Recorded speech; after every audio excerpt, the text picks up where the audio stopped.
Thank y'all very much. You know, one of the things I like to do is I like to look at Bible stories and see if I can find some humor in them. It kind of helps me to learn and remember. And of course, the Bible stories are there for us to learn from, so we don't make the same mistakes that they did. And let me give you one example. Let's take King Solomon. Now, the Bible tells us that King Solomon had 700 wives and 300 concubines. Now, I got to tell you, that in itself is a potential problem. You know, I just got one, but I can tell that 700 could be a real issue. But here's the biggest kicker, guys. Can you picture having 700 mother-in-laws?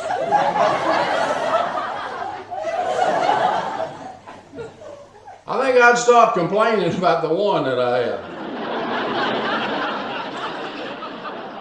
Then you've got all those anniversaries.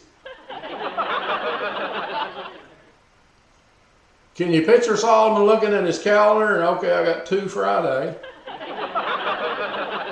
And I got 3 more on Saturday. And June is going to be a killer. I'm going to have to work some serious overtime to be able to pay for all this. Then, guys, you've got all the birthdays. You know, now I know that the Bible says that Solomon was a wise man. But I got to tell you, I think he really, really missed it on this one. Wow. Can you picture this? Solomon's talking to one of his kids. And he says, now son, who is your mama? Who?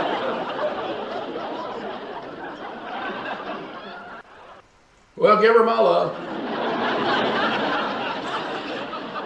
How about this one? We've all been here. Where y'all want to go eat tonight? Oh, I don't care, anywhere you want to go. Now, it doesn't matter to me, y'all just pick a place. Well, how about such and such? No, I don't want to go over there.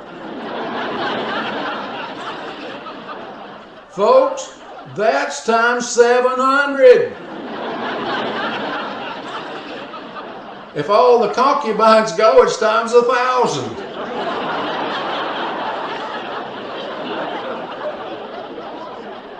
Picture this. An insurance agent takes an application from Solomon for health insurance. Okay, I need all your dependents' names, their date of birth, and all their medical history. Solomon had one complicated life, let me tell you. Solomon gets up on Saturday morning and says, let's go on a picnic. Get me 700 chariots together. Then that brings me to a fellow that I like, and that's Balaam and his talking donkey. Now, how does Balaam explain that one to his friend? And I got to tell you, this story is a whole lot funnier in the King James Version.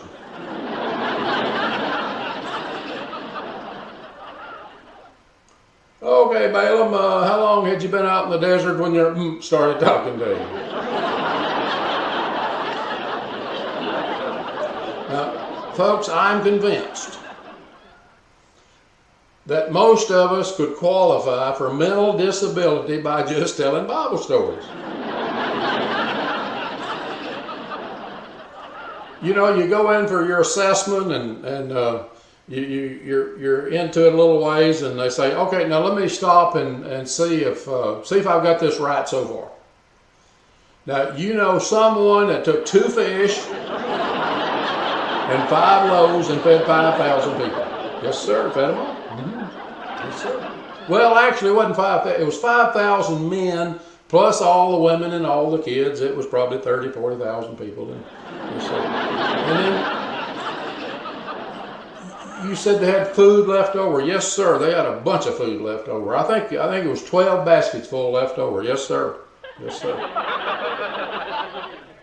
And then you said you know someone that has 700 wives? Yes, sir. Kids everywhere, just total chaos. Yes, sir. And then you know someone with a talking donkey. Yes, sir. Just yep, just won't shut up. And then you said you know someone else that took the jawbone of a donkey and killed 1,000 men. Yes, sir. Just zap, just wiped them out. Now, was that the jawbone of the talking donkey, or was this a different donkey? No, this is a different donkey, sir. Totally different donkey. They say, well, okay, I think I've got about all I need here. We'll be getting back with you real soon. Y'all will get serious here for a minute. About 2 years ago, I was reading my Bible early one morning, and the idea came to me to be a reporter and report on Jesus just like Jesus was walking the streets of Jerusalem today. I thought, well, that's kind of interesting. So after I finished my Bible reading, I went on out to my shop where I kind of putter and do stuff and kept thinking about that. So about mid-morning, the idea came to me to write about Jesus turning the water to wine. So I went in and got my notebook and wrote one about that. And then to kind of cut through all this, by the time I went to sleep that night, I had written 7 poems about Jesus and his miracles. And did it from the left-wing perspective. Now, then we needed a name for our reporter. And my wife and I kicked this around, and we threw out some names that we wasn't really happy with. And I think it was 3 days later, in the middle of the night, I wake up, and the name Lefty Winger. Lefty Winger. Is that cool? And so that's how Lefty Winger was born. And so we put out our first Lefty Winger series called Lefty Winger Series 1. And I'm going to share just one of those with you. You can watch the others later on. But this is entitled, Jesus Forces Hospitals to Close. Okay? I'm reporting here live from Jerusalem, where Jesus forces hospitals to close. Jesus has healed people by the thousands, and the anger among the officials grows. Jesus has put so many people out of work, doctors and nurses and many more. He has put a lot of pressure on the government. He's caused unemployment numbers to soar. He is putting enormous pressure on insurance companies. People are dropping their coverage like flies. And many officials have talked to Jesus, but their requests Jesus defies. The government is looking at taking some action by putting a tax on those who are healed to try to recover some of the revenue that is lost. The government's plan will soon be revealed. It's reported that the IRS is investigating Jesus as we speak. They know he must be hiding millions of dollars. That information came from an inside link. And it was reported that it came from Jesus' inner circle. But so far, no wrongdoing has been found. And this is the same trouble President Trump is having. Up to now, Jesus' and Trump's stories are sound. Lefty Winger reporting live for WFUN, where we use a little pun to make the news fun. Thank you. Glad you enjoyed that. Like I said, that was from Lefty Winger Series 1. And Series 2, we came back and wrote a few days after that one. And it's a very serious issue. And it was, Lefty was talking not direct to Jesus, because that wouldn't be the way it was, but it was like Jesus said, and we can conclude some things from what Jesus has said in his word. But anyway, that's another 7-poem series, Lefty Winger 2. I'm going to share just one of those. It's called Not Too Big to Fail. Lefty Winger reporting live from Jerusalem, where Jesus was asked about U.S. leadership once more. And it was reported that Jesus said that there was too much dissension on the Senate floor. Jesus said it was mostly about grandstanding, that it was done for their political base, in order that they might be reelected in their next congressional or Senate race. And Jesus said they no longer follow my principles. It has become all about staying in power. And that's why they will not cut unnecessary entitlements. And America's financial situation is dire. Jesus said Christians can change America's direction, as few in Washington really sees. The people have the power to change things if they will spend more time on their knees. Jesus said stop complaining and take action. Jesus also said Christians are the head and not the tail, and to take back the country that he gave us, because on its current path it's destined to fail. Lefty Winger reporting live from Jerusalem.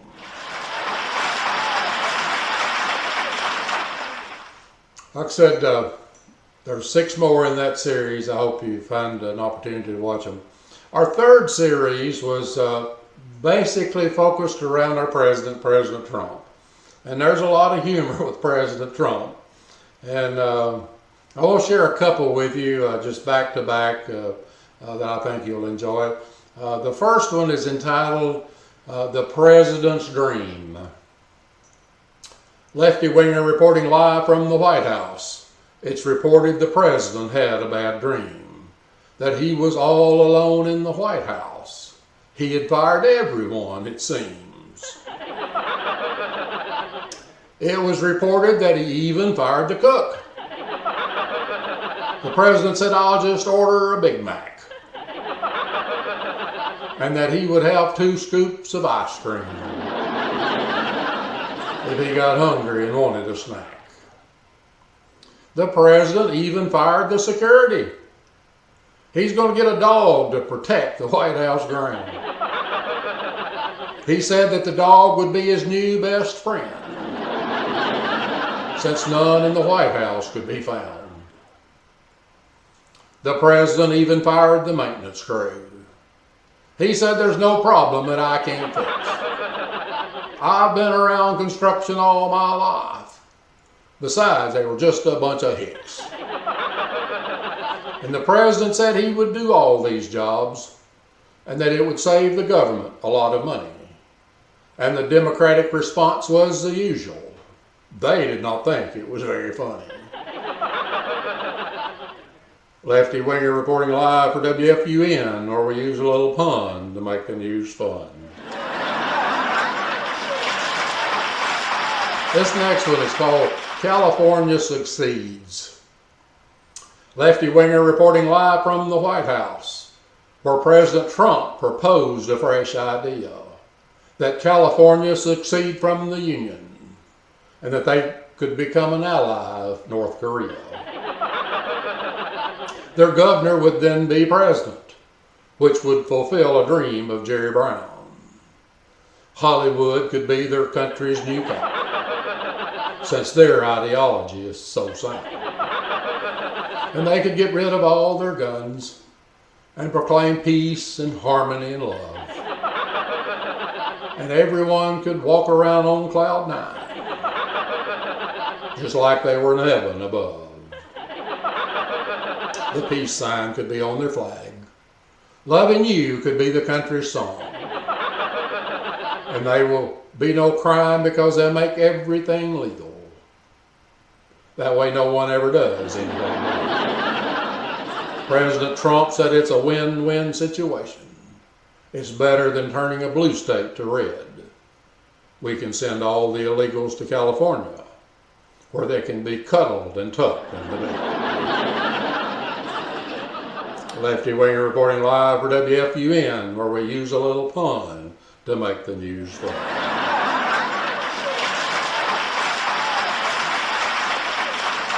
Thank you. Glad you enjoyed that.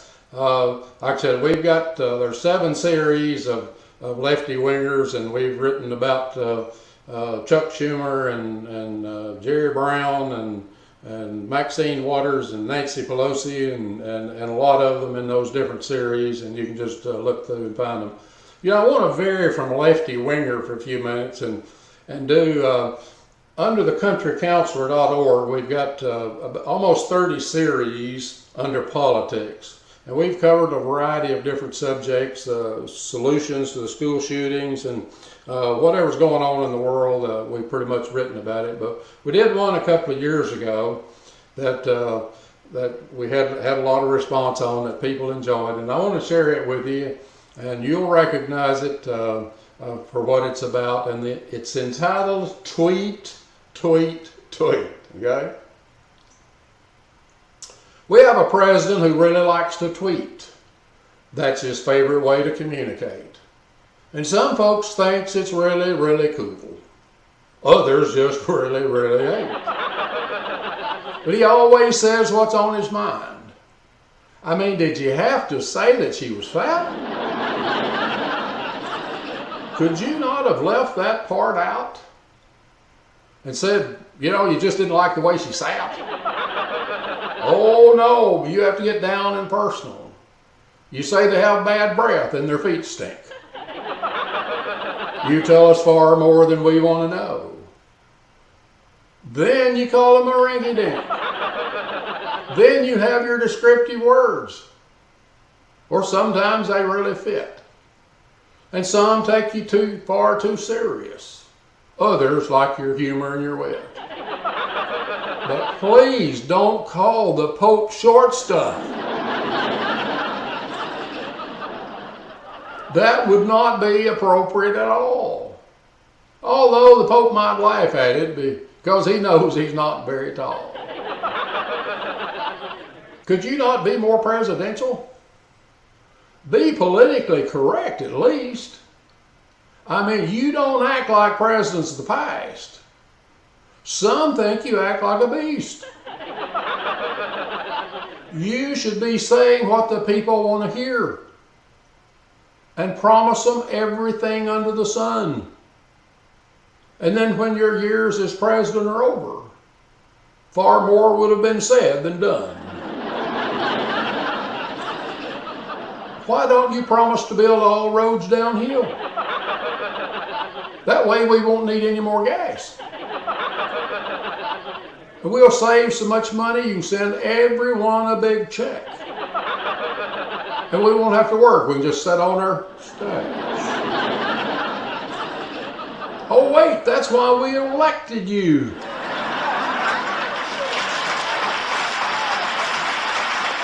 We're tired of the politically correct.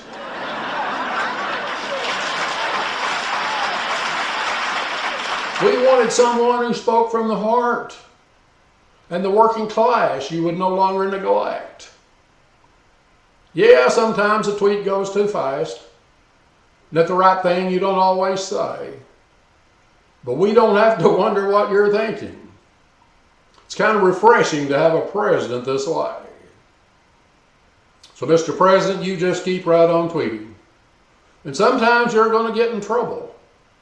But at least we, the people, know that they are not keeping you in a protective bubble. Mr. President, you will be criticized unfairly because your heart is freedom for all. And that is why they hate you so much. And our prayer is that you'll keep standing tall. So Christians, daily pray for our president, because evil hates freedom in every way. Join the fight to restore our freedom so America can see a brighter day.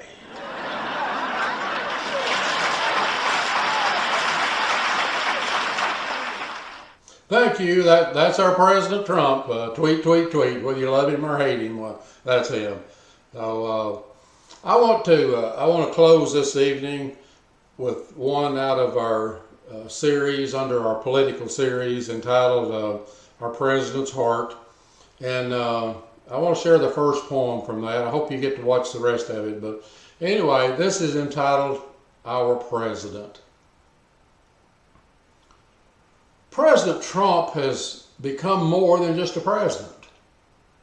And he's talked a lot about wanting America to win. And he has become very protective of his people. He kind of reminds me of an old mother hen. See, mother hens are very, very protective of her chicks. And she'll protect them at all cost. Her focus and interest is on her babies, even if her own life is lost. An old farmer went out after a brush fire to check on his livestock and his old favorite hen. And the mother hen had several baby chicks.